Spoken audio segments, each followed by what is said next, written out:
Untuk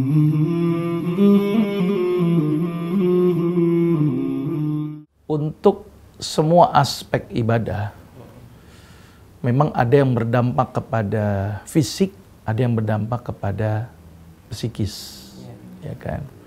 Misalnya olahraga, Rasul menyuruh kita berenang, itu fisik. Terus kemudian Rasul menyuruh kita sedekah, itu psikis. Orang merasa empati kepada orang lain akan berdampak kepada psikis kita. Ketika psikis itu bagus gitu ya, keluarlah beberapa hormon di dalam tubuh. Maka itu ada teori ilmu namanya psikoneurohormonal.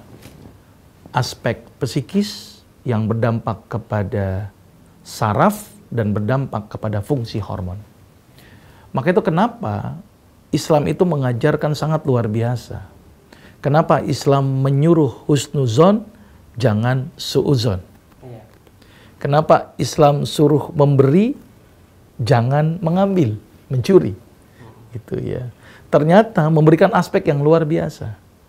Husnuzon, baik sangka, hati ikhlas. Suuzon, dongkol terus-terusan, tegang terus-terusan, mikir terus-terusan. Epinefrin bermasalah, jantung berdetak tinggi, hipertensi. Maka itu kenapa Islam memberikan koridor-koridor kebaikan, karena untuk kepentingan manusia.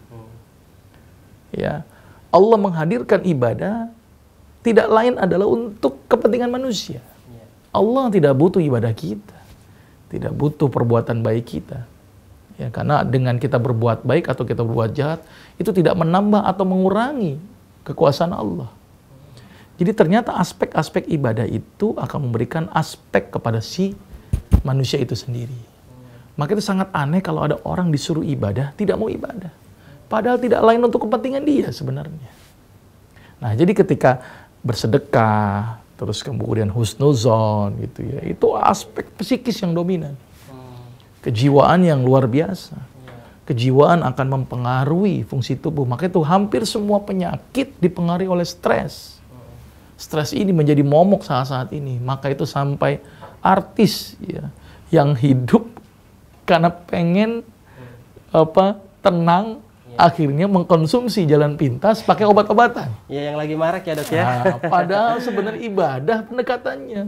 Nggak bisa tidur, baca Quran, dengarkan Quran, sholat tahajud, bukan lari ke narkoba. Nah, ini yang jadi masalah gitu, Ustaz. Maka itu kenapa tidak memahami konsep psikis tadi. Padahal Allah mengajarkan ya melalui Al-Quran, dan Rasul juga mensunnahkan melalui hadisnya bagaimana konsep-konsep ibadah yang berdampak kepada aspek psikis.